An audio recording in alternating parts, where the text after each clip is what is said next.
আপনারা সবাই ভালো আছেন। আজকে সরস্বতী পুজোর দিন, ছোটবেলার স্মৃতিতে ফিরে যেতে ইচ্ছা করে। মশলা দেওয়া হয়েছে, স্কুল থেকে খেয়ে এসে মা মশলা দিয়ে হলুদ, নুন, কাশ্মীরি লঙ্কার গুঁড়ো, লাল লঙ্কার গুঁড়ো, আদা বাটা, ভাজা বকুলি জল দিয়েছি আর নকুল দানা দিয়েছি একটু মিষ্টির জন্য। আর এই জলটা দিয়ে দিচ্ছি। এই যে গরম মশলা দিলাম আর এই ধনে পাতা দিলাম। হয়ে গেছে, দুটো কাঁচা লঙ্কা দিয়ে ঢেকে গ্যাসটাকে অফ।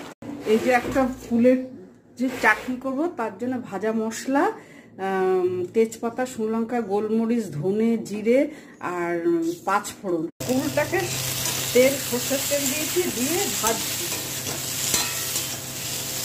এই ভাজা মশলাটা করব খিচুড়ির জন্য। তেজপাতা আছে, শুকনো লঙ্কা আছে, জিরে, ধনে 1 চামচ করে আছে, মৌরি 1/2 চামচ আছে।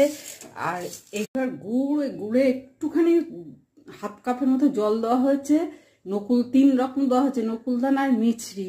এটা ফুটে উঠলে এগুলো দিয়ে দেবো। কুলটা কি 1/2 কাপ জলে হয়নি, আরও 1/2 কাপ জল দিয়েছি। আর নুন দিয়েছিলাম একটুখানি, সেটা দেখানো হয়নি। আর এই মশলাটা দিচ্ছি এবার দিয়ে একটু। এবার খিচুড়ির জন্য ডালটা আমি মুগ ডাল নিয়েছি আর অড়হর ডাল নিয়েছি। এটা ড্রাই ফ্রাই করব, করে ধুয়ে নেবো। আর এর সঙ্গে 3 রকম ডালের করবো। এই মুসুর, যে 3 রকমের ডাল, মুগ ডাল, অড়হর ডাল, মুসুর ডাল আর এই চাল, বাঁশকাঠি চাল, এই দিয়েই করব। সর্ষের তেলে এই 3 রকমের ডাল আর চালটা ভেজে নিচ্ছি। আর এদিকে গরম জল বসিয়েছি। চাল, এই অড়হর ডাল আর চালটা আমি ভিজে রেখেছিলাম। মুগ আর মুসুরি ভেজাইনি, 1/2 ঘন্টা মতো ভিজিয়েছি। এই নুন হলুদ দিলাম। এই যে তেজপাতা দিয়েছি, শুকনো লঙ্কা দিয়েছি, আর এই যে জিরে ফোড়ন দিয়েছি। আর 1/2 চামচের মতো একটু 5 ফোড়ন দিয়েছি। 5 ফোড়নের গন্ধটা, এই জিরে আর এই ধনে দিয়েছি আর একটু আদা দিলাম।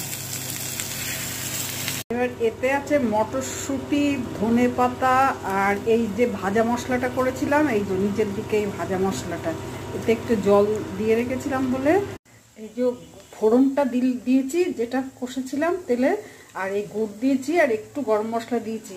এই আলুও সেদ্ধ হয়ে গেছে, মটরশুঁটিও সেদ্ধ প্রায় হয়ে গেছে। এই যে ঘিটা দিলাম, এই ঘিটা দিলাম আর এই কাঁচা লঙ্কা দুটো দিলাম।